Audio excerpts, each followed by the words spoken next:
If you're a girl and you want to wrestle, you should go for it because you never know. You could be great. And yeah, like don't be scared just because you're a girl, you could do it. And don't let anybody tell you you can't just because how you look or because you're a girl. So yeah. You have to be confident whenever you go into a match. There was a match I had against the Western, and the kid was a 10th grader, and I'm a senior. I was supposed to be really confident, but for some reason I just wasn't. And when I went into that match, I performed horribly. I didn't perform at my best. So if you're confident in life, you could get far, because that means that you believe in yourself, and that means that you can actually do what you want to put your mind to. It's easy. You have to show the other person that you're not willing to give up, even when you're in the very bottom of the fight. Just like in wrestling, you gotta take shots in life, but you gotta know when to take them. I got some weak ass ligaments. That's all I gotta say. Don't fuck up your leg. That's my word of advice. Whatever you decide to do, even if it's now in high school or later in life, just make sure you put like 110% into it. If it's wrestling, you make sure you give wrestling your all. And especially because wrestling is such a rewarding sport. You put in work, you get what you worked for. And if you're in school, you gotta put your hard work into school. Don't let your grades down. And keep your aspirations up. Make sure you get somewhere in life. Don't doubt yourself. That's cliche, understandable, but that's the worst thing you can do. Doubting yourself puts you in a certain mindset that's hard to dig out.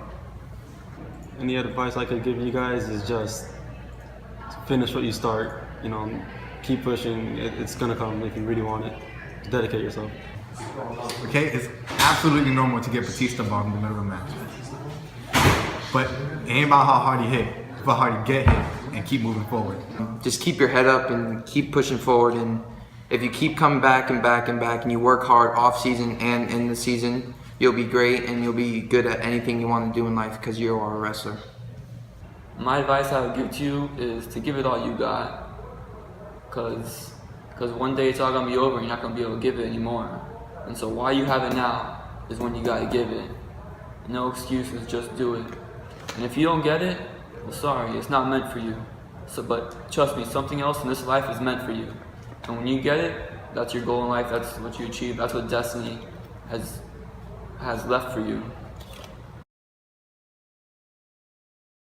I'm going to meet you guys. You guys are both pretty crazy, have pretty wild ideas.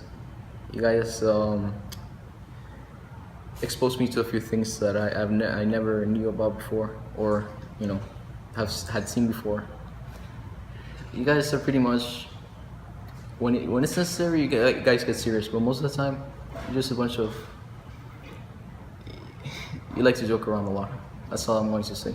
Yeah, I'm going to miss you guys next year. You're all seniors, and wish you the best of luck. Hopefully see you in the practices. Do what you gotta do, follow your dreams, because a lot of seniors made it far this year and they achieve goals and they have to set new goals in life and they have to achieve them, because I've seen seniors working hard and achieving their goals and go out there and wrestle and do everything they've been taught to do, and yeah. What kept me from wrestling in districts was like a week before I broke my toe in practice. It was completely purple, and that injury taught me that just because you put in a lot of work into something, it doesn't mean that it can come out and you could. It doesn't mean that you're gonna be able to succeed in it. Just because you don't succeed though, and something that you tried doesn't mean that you fail. So tell us, what did happen to your knees? What's the case? Tore my ACL, a little bit of my meniscus, and then I dislocated my shoulder. Damn. Jesus doesn't like you. No.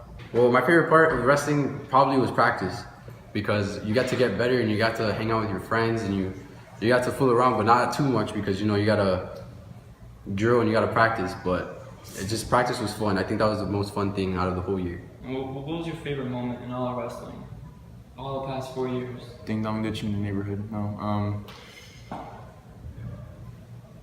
I don't know. Going to States for the first time. And then ding dong ditch in the neighborhood. I love you guys, and this singlet's the greatest thing that ever happened to me, because I met all of you. I met the squad. You guys are the best friends I've ever had. Shut the fuck up! I think like the whole experience of wrestling it's made me a better person. It's made me think differently about the sport and about how hard people work. And it's been a great time the whole 2 years. I enjoyed it a lot. I can. Yes, I'm totally going to. Would you like to show us that? Sure. All right. Should I take my shirt off? Or No, you do it right there. All right. Hey, show off your muscles. Take off your shirt. No, dude, I'm not gonna show off my muscles. Everybody else does. At least on the team.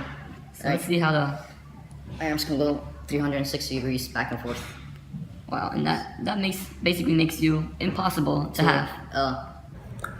Blasucci, I'm gonna wrestle you. I'm coming for you, so you better be ready. Diana, she's the first girl to wrestle in minor leagues, and she did great this year. She won a lot of matches. She's made Coach proud to have a girl in his wrestling team and not disappointed for like trusting her and like letting her come to the team. But she is really annoying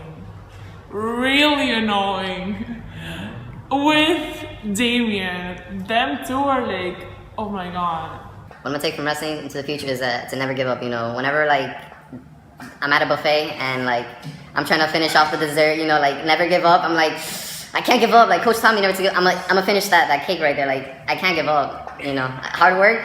And Coach told me never to quit. 110%.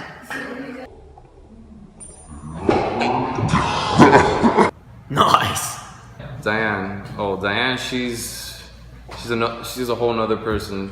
She's super annoying, loud as fuck. After practice, when we're all dead and trying to like go home to knock out or eat, she's running around doing flips and shit and yelling. She's super annoying.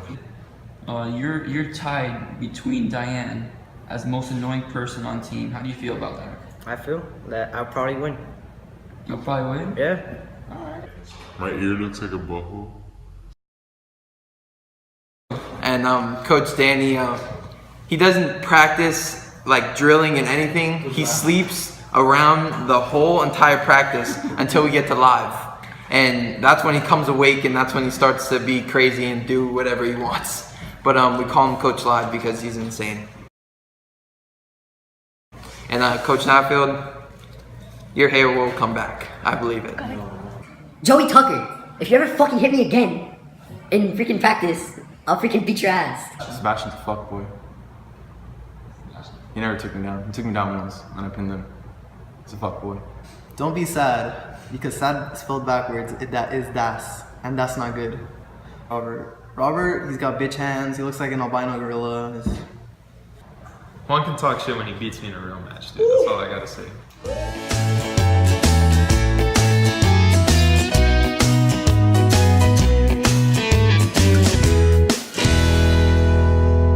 Because I love everyone.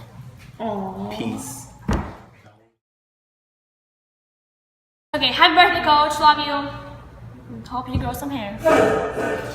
Any words I have to say to Coach is happy birthday with a new year of life. I think it's time to accept the fact that you're balding.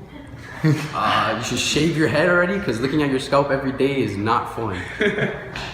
I knew the team was good, but what I was thinking about more is how much better this school is going to get at wrestling in the future, seeing as we have so many young guys. I wasn't really worried as much about this year because I knew the direction I was trying to go in, as to we're going to get a lot better in the future. So as good as we were doing at the time, I was just thinking about how much better the guys on the team are actually going to get, because we have so many sophomores and freshmen. So I was just happy for the team that there's a bright future ahead of us. Coach, happy birthday. You're the best. And I'm proud of you for being my coach. And I'm proud of you for, teaching me and leading me the way to the state tournament.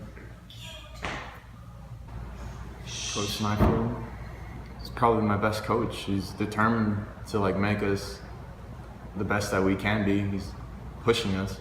That's why practice is always so hard, because he always pushes us. He just wants to see the best out of us. He wants to bring the best out of us, and that's the quality of a good coach. And I think he's the best one. To Coach, man, Coach, you've changed a lot of lives with this program. Since day one, you had the same attitude and that same determination, persistence to teach everyone and make them the best that they can, no matter who they are, where they're from, what they are. They could be super small to super big, not athletic, not anything. you'll still treat them the same way and still have hopes and dreams for them. And that's what makes you a great coach, is that you'll take whatever you got and you'll make the best that you can at it. We don't have the best conditions here, but you make them the best conditions. So thank you, Coach. And thank you for like who you've made me become. Like, there's so many decisions in life that I wouldn't think about that I'm taking now. And it all started with you, with this sport. And thanks for bringing it to this school. Because a lot of kids would be elsewhere doing other things, doing nothing with their lives.